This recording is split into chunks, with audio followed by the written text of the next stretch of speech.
আপনার কাছেও নিশ্চয়ই এই ধরনের খবর বা হোয়াটসঅ্যাপ এসেছে যেখানে বলা হচ্ছে যে পশ্চিমবঙ্গে মুসলমানদের সংখ্যা হু হু করে বেড়ে চলেছে এবং সেই দিন আর বেশি দূরে নেই যেদিন পশ্চিমবঙ্গ একদিন পশ্চিম বাংলাদেশ হয়ে যাবে বা বৃহত্তর বাংলাদেশের অংশ হবে। মুসলমানদের মধ্যে নাকি জনবিস্ফোরণ ঘটেছে এবং হিন্দুদের সংখ্যা ঝড়ের গতিতে কমে যাচ্ছে। ট্রেনে, বাসে, চায়ের ঠেক থেকে শুরু করে কফি শপগুলোতে পর্যন্ত এই রকম আলোচনা আপনি প্রায় শুনে থাকবেন। বিশেষ করে দিল্লি, নয়ডা, মুম্বাই থেকে সম্প্রচারিত টেলিভিশন ডিবেটে এই ধরনের আলোচনা প্রায় ভেসে আসে। আপনারা আতঙ্কিত হয়ে পড়েন, সত্যি কি মুসলমানেরা গ্রাস করে নেবে বাংলার হিন্দুদের? আজকের অনুষ্ঠানে আমরা কিন্তু এই নিয়েই আলোচনা করব।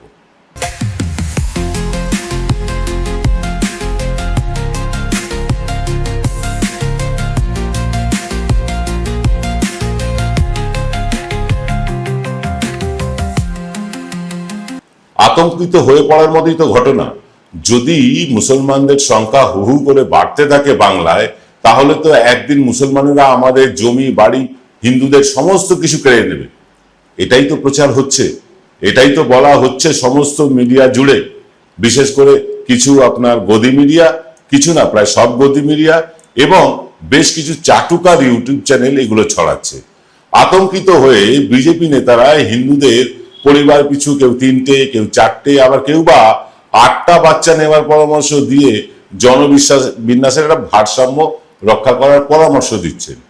কেউ কেউ নয়, কুচো থেকে মাঝারি, মাঝারি থেকে দেশের প্রধানমন্ত্রী পর্যন্ত, মানে এইসব নেতারা, বিজেপির নেতারা হিন্দুত্ব খতরে মে হ্যায় বলে দেশের সব হিন্দুদের একটা ছাতার তলায় নিয়ে আসার চেষ্টার কোনো কসুর করছেন না। বিশেষ করে পশ্চিমবঙ্গের মতো রাজ্যের হিন্দুদের এই অদৃশ্য যে খতরা বা বিপদ, তা নিয়ে বিশেষভাবে উদ্বিগ্ন বিজেপির সব স্তরের নেতারা।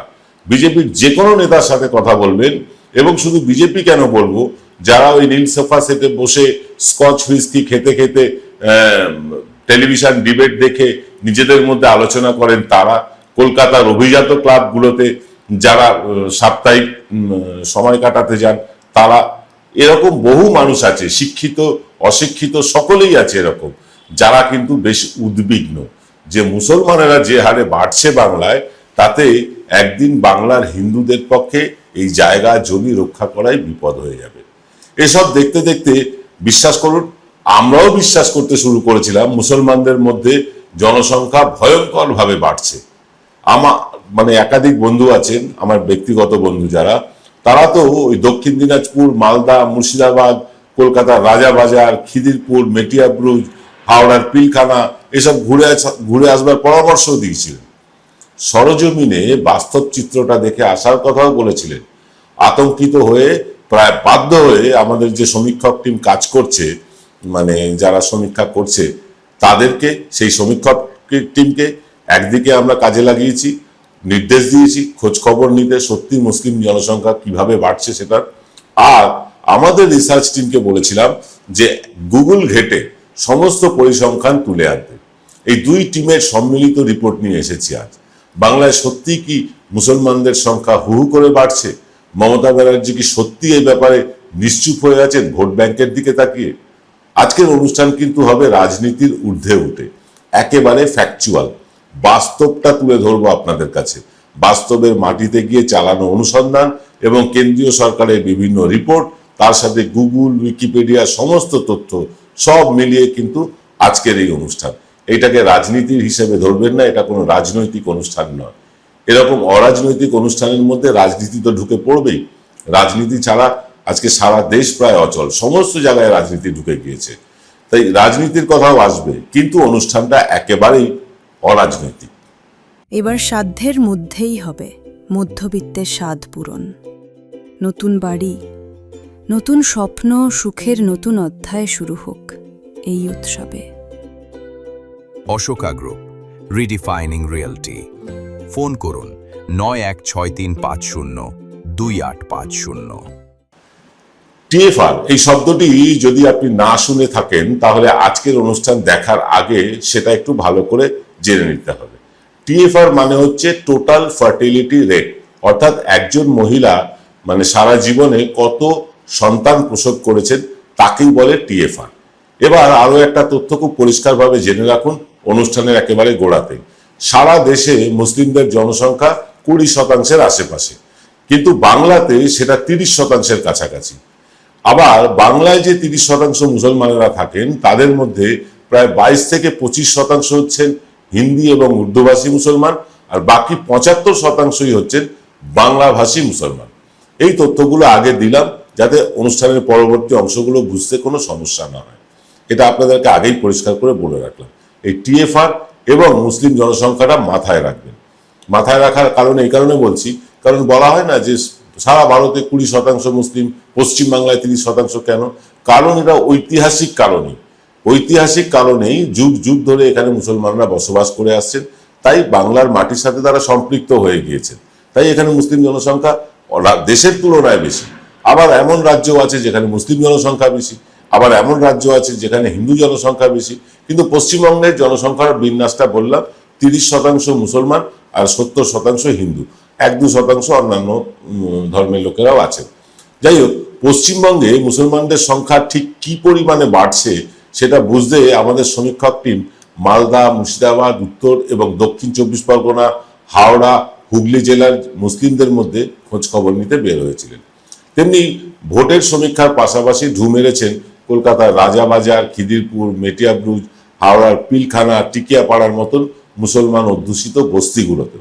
সেখান থেকে যে রিপোর্ট আমরা পেয়েছি তা তুলে দেওয়ার আগে আসুন একটু ভারত ভ্রমণে বের হই, সারা দেশের অবস্থাটা দেখে নিই এবং তার প্রেক্ষিতে বাংলার হাল হাকিকতটাও বলবো আজকে। যদি কোনো দেশে টোটাল ফার্টিলিটি রেট, পৃথিবীর কোনো দেশে যদি টোটাল ফার্টিলিটি রেট 2 থাকে তাহলে সেটাকে স্থিতিশীল অবস্থা বলা হয়।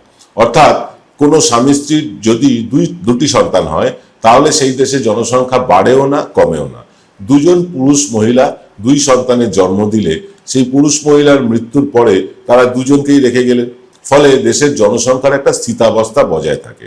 কিন্তু পৃথিবীর উন্নত দেশগুলোতে টোটাল ফার্টিলিটি রেট বা টিএফআর ভীষণভাবে কমে যাচ্ছে, ফলে জাপান, অস্ট্রেলিয়া, কানাডার মতন দেশগুলোতে জনসংখ্যা উল্লেখযোগ্যভাবে কমে গিয়েছে, সেখানকার সরকার চিন্তিত। ভারতে সবচেয়ে বেশি টোটাল ফার্টিলিটি রেট যেখানে আছে তার মধ্যে হচ্ছে রাজস্থান, হরিয়ানা, ঝাড়খণ্ড, বিহার, মানে আবার অত্যন্ত কম হয়ে গিয়েছে দক্ষিণ ভারতের রাজ্যগুলোর সাথে বাংলাতে। অর্থাৎ ঝাড়খণ্ড, বিহার, তারপরে আপনার হরিয়ানা, রাজস্থান, এইসব জায়গায় মায়েরা তুলনামূলকভাবে বেশি সন্তানের জন্ম দেন এবং পশ্চিমবঙ্গ সহ দক্ষিণ ভারতের রাজ্যগুলোতে মায়েরা কম সন্তানের জন্ম দেন। এটা পরিষ্কারভাবে জেনে রাখা ভালো। সারা দেশে, আমাদের দেশে এখন ফার্টিলিটি রেট হচ্ছে 2.02, অর্থাৎ 2-এর যে মাত্রা সারা পৃথিবীতে মানে এটাকে স্ট্যান্ডার্ড ধরা হয় তার থেকে আমাদের দেশের ফার্টিলিটি রেট বেশি, তাই জনবিস্ফোরণ ঘটছে ভারতে। এটা 2023-এর তথ্য অনুযায়ী বললাম। পশ্চিমবঙ্গের ফার্টিলিটি রেট কিন্তু 2-এর কম, অর্থাৎ 1.6, 1.6 হচ্ছে গিয়ে পশ্চিমবাংলার ফার্টিলিটি রেট।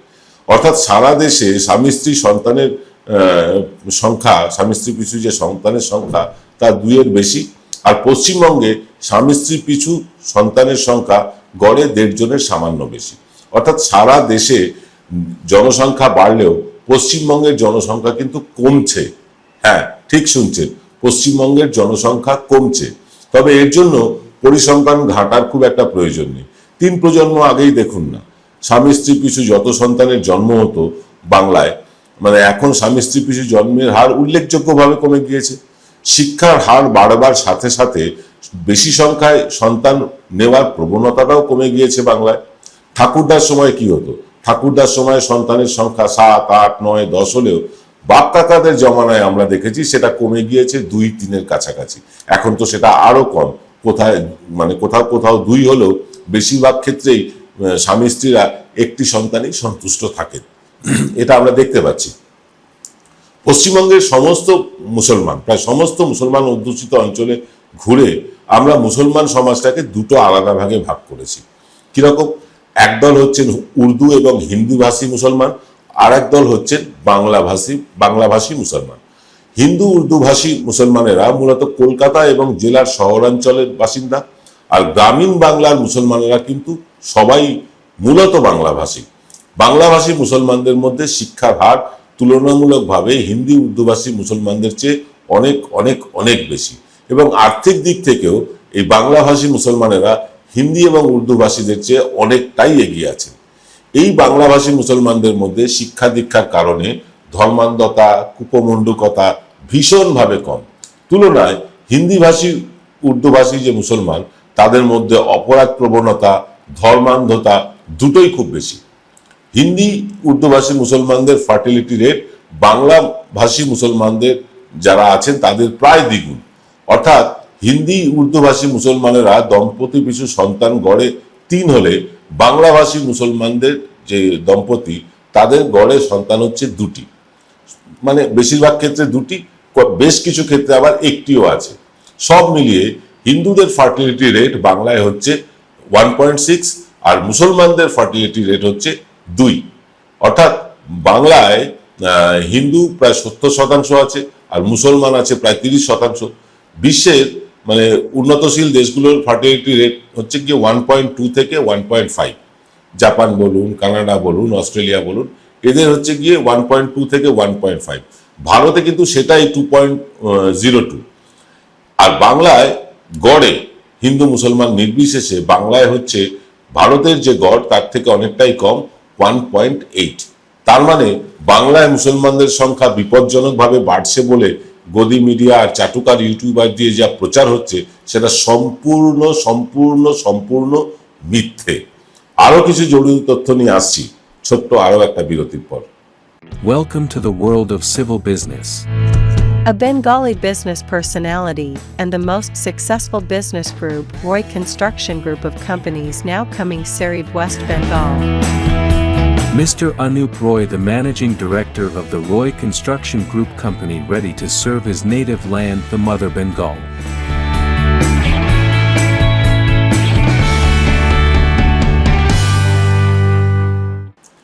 ফিল্ম বিরতির পর আপনারা দেখছেন এনকে ডিজিটালের বিশেষ অনুষ্ঠান। আমি প্রবীর বিশ্বাস আছি আপনাদের সাথে। বাংলায় কেন, মানে আপনি শুধু বাংলা ধরবেন কেন, বাংলায় কেন, সারা ভারতে মুসলমানদের জনসংখ্যা মোটামুটি একটা স্থিতিশীল অবস্থায় থাকলেও ডাবল ইঞ্জিনের সরকারগুলো, যেমন ধরুন রাজস্থান, হরিয়ানা, উত্তরপ্রদেশ, মধ্যপ্রদেশ, বিহারে জনসংখ্যা কিন্তু ব্যাপক হারে বাড়ছে এবং কেন্দ্রীয় সরকারে তাদের প্রত্যক্ষ মদতও আছে। এই রাজ্যগুলোয় জনসংখ্যা বাড়লে পশ্চিমবঙ্গ সহ দক্ষিণ ভারতের জনসংখ্যা যদি কমে যায় তাহলে আখেরে লাভ কিন্তু এই বর্তমান সরকারের, বিজেপি। শুধু প্রসারী একটা পরিকল্পনা অনুযায়ী ভারতের সাংসদ সংখ্যা বাড়ানোর উদ্দেশ্য আছে এই সরকারের। তারা 800 সাংসদ করতে চায়। এই বাড়ানোর উদ্দেশ্যে ডাবল ইঞ্জিনের সরকার যেখানে আছে সেই রাজ্যগুলোতে যাতে ডিলিমিটেশনের মাধ্যমে যত বেশি সংখ্যক আসন জনঘনত্বের ভিত্তিতে বাড়িয়ে নেওয়া যায় লোকসভায়, সেই চেষ্টাটা কিন্তু বিজেপি বহুদিন আগে থেকে চালাচ্ছে। মানে তারা এই গো বলয় যেটাকে আমরা বলি, সেই গো বলয়ে আরো বেশি সংখ্যক সিট তৈরি করতে চাইছে জনসংখ্যাকে দেখিয়ে। এবং পশ্চিমবঙ্গের মতো দক্ষিণ ভারতের রাজ্যগুলোতে সিট সংখ্যা আরো কমে যাবে যেখানে বিজেপি জেতে না। যেখানে বিজেপি জেতে সেখানে সিট সংখ্যা বাড়লে বিজেপির লাভ, আর যেখানে বিজেপি হারে সেখানে সিট সংখ্যা কমলে তাতেও বিজেপির লাভ। ঠিক এই কারণে হিন্দু মায়েদের 8 সন্তানের জন্ম দেওয়ার আহ্বান জানাতে হয় মোহন ভাগবতকেও। আর যেহেতু এই রাজ্যগুলোতে শিক্ষার হার কম, মানে গোবলায় শিক্ষার হার কম, আর অশিক্ষিত মানুষ ধর্মান্ধ হয়, ধর্মগুরুদের আদেশ পালনের জন্য সেখানে সন্তান উৎপাদনের সংখ্যাও বেশি, মেয়েদের সন্তান উৎপাদক হিসাবে দেখা হয়, মেয়েদের কোনো সম্মান সেখানে নেই। আর বদনাম, অপপ্রচার যা কিছু হয় মিডিয়া পকেটে পুরে রাখার কারণে পশ্চিমবঙ্গে সন্তান বাড়ছে, জনসংখ্যা বাড়ছে উত্তরপ্রদেশে, বিহারে, হরিয়ানায়, আর বলা হচ্ছে বাংলায় মুসলমান সংখ্যা বাড়ছে। আরে বাংলায় ফার্টিলিটি রেট 1.8 গড়ে, আর মানে ভারতের গড় হচ্ছে 2.01। কোনটা বেশি হল? তবুও বদনাম হয় বাংলার। বাংলাকে নিয়ে আরো বেশ কিছু অপপ্রচার সারা ভারতে চলে গদি মিডিয়া আর চাটুকার ইউটিউবারদের সৌজন্যে। যেমন ধরুন বাংলায় নাকি চাকরি নেই, তাই দলে দলে বাঙালি ছেলেমেয়েরা অন্য রাজ্যে কাজের সন্ধানে বেরিয়ে পড়েছে। বাস্তবতাটা কি জানেন? বাস্তবতা হচ্ছে যে 22 লাখ বাঙালি, হ্যাঁ 22 লাখ হিন্দু মুসলমান নির্বিশেষে 22 লাখ বাঙালি অন্য রাজ্যে গিয়ে কাজ করছেন। আর 2 কোটি অবাঙালি এই রাজ্যে এসে রুটি রুজির জন্য পড়ে আছেন। তাহলে বুঝুন, 22 লাখ বাঙালি বাইরে আছেন আর 2 কোটি অবাঙালি এ রাজ্যে আছেন। তাহলে এ রাজ্যে যদি রুটি রুজির ব্যবস্থাই না হয়, চাকরি না থাকে, তাহলে এই 2 কোটি অবাঙালি কি করছেন এখানে? এই প্রশ্ন করবেন না? আর একটা অপপ্রচার এই সেদিনও দিল্লির মুখ্যমন্ত্রী রেখা গুপ্তা এসে করে গেলেন। বাংলায় নাকি কোনো নিরাপত্তা নেই, আইন শৃঙ্খলা নেই, মানুষের কোনো জানমালের কোনো নিরাপত্তা নেই, মহিলারা নাকি রোজ এখানে ধর্ষিত হন। আবার কেন্দ্রীয় সরকারের রিপোর্ট তাতেই বলছে কলকাতা হচ্ছে দেশের মধ্যে সবচেয়ে নিরাপদতম শহর। এটা প্রথমবার না, দ্বিতীয়বার না, তৃতীয়বার না, চারবার পরপর 4বার এই তকমা কলকাতাকে দিতে হয়েছে কেন্দ্রীয় সরকারকে। আবার একটা প্রচার করা হয় বাংলায় নাকি শিল্প টিল্প নেই, খুব গরিব রাজ্য বাংলা, এখানকার মানুষের হাতে টাকা পয়সা নেই, এরা খুব গরিব, এরকম একটা প্রচার হয়। দেখবেন বিভিন্ন ইউটিউব চ্যানেল, ফেসবুক চ্যানেলে এই ধরনের ভিডিও আসে মাঝে মাঝে। আসল তথ্যটা কি জানেন? আসল তথ্য হলো দিল্লি মুম্বাইয়ের পর তৃতীয় ধনী শহরের নাম এখন কলকাতা। হ্যাঁ, কলকাতা হচ্ছে দিল্লি প্রথম, তারপরে মুম্বাই, তারপরে হচ্ছে কলকাতা, তারপরে চেন্নাই আছে, ব্যাঙ্গালোর আছে, হায়দ্রাবাদ আছে, অনেক শহর আছে, কিন্তু কলকাতা তৃতীয়। অর্থাৎ কলকাতার মানুষ এখন আর গরিব নেই, রাজ্যের মানুষ আর গরিব নেই। তার অনেকগুলো কারণ আছে। লক্ষ্মীর ভান্ডার, তারপরে যুবসাথী, বিভিন্ন প্রকল্পের মাধ্যমে সরকার প্রান্তিক মানুষদের হাতে টাকা দিচ্ছেন, সেই টাকা বাজারে রোল হচ্ছে, সেই টাকা যত রোল হবে তাতে সরকারের রেভিনিউ তত আসবে। এগুলো অনেকগুলো ব্যাপার আছে, সেই নিয়ে আজকে আর বলছি না। তবে যেটা বলবো সেটা হচ্ছে ক্ষুদ্র মাঝারি শিল্পে ভারত সেরা এই বাংলায় একবার না বারবার হচ্ছে। এসব কিন্তু সব কেন্দ্রীয় সরকারের তথ্য, গুগল ঘাটলে আপনিও পেয়ে যাবেন। এর তথ্য আমাদের নয়। এরকম নানা মিথ্যে কথা রটানো হচ্ছে ভারত জুড়ে। এই কাজে জড়িত দেশের সব মিডিয়ার সাথে বাংলার কিছু টেলিভিশন চ্যানেল এবং বাংলার কিছু ইউটিউব চ্যানেলও। এরা আত্মঘাতী বাঙালি কিনা আমি জানি না, কিন্তু বাংলার বদনাম করেই এরা টিআরপি কুড়ে। আর আমাদের দর্শকও তেমন, তারাও এগুলো গোগ্রাসে গিলতে থাকে। তারপর চায়ের দোকানে, ট্রেনে, বাসে এসব নিয়ে আলোচনা চলে। এগুলো আমরা লক্ষ্য করেছি। আমরা পর্যায়ক্রমে ধীরে ধীরে পরিসংখ্যান তথ্য দিয়ে প্রতিটা অপপ্রচারের জবাব দেবো আপনাদের কাছে। বাঙালি হিসেবে এই ভিডিওগুলো যদি আরো কিছু বাঙালির কাছে শেয়ার করে দেন, তাহলে কিন্তু সত্যি আমরা কৃতজ্ঞ থাকবো। আপনারা জানেন বাঙালির আওয়াজ, বিশ্বজোড়া বাঙালির আওয়াজ এই এনকে ডিজিটাল চিরকাল, যেদিন থেকে এই চ্যানেলের জন্ম হয়েছে সেদিন থেকে আজকের দিন পর্যন্ত এবং ভবিষ্যতেও বাংলার জন্য কথা বলবে, বাঙালির জন্য কথা বলবে। বাঙালির সমস্ত অপপ্রচারের জবাব এনকে ডিজিটাল দেবে। আজ এই পর্যন্ত, নমস্কার।